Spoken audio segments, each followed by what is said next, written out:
Caros tocantinenses, chegamos na reta final da campanha. Percorremos as cidades e conversamos com as pessoas. Ficamos muito satisfeitos com a recepção de vocês. Uma coisa me chamou a atenção.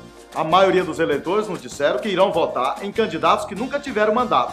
E com razão, querem a mudança. Então peço o seu voto. O professor Dail é 27.700. Vou lutar para ser o melhor deputado da história do Tocantins. Tocantinense, sou Fábio Alves, candidato a deputado estadual, número 90.000.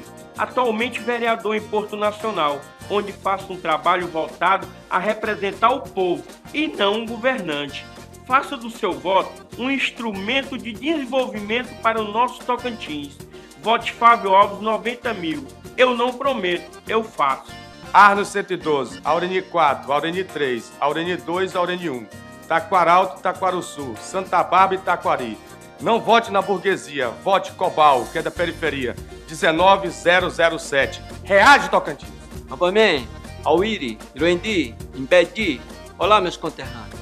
Acredito que só iremos eliminar essa prática atual, corrupta e vergonhosa de fazer política com honestidade e respeito. O principal papel do deputado é criar políticas públicas com participação da sociedade. Estou em busca do voto consciente. Meu nome é Clésio Moraes e meu número é 65100.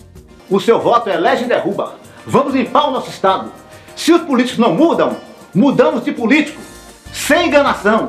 Nem o passado como era, nem o presente como está.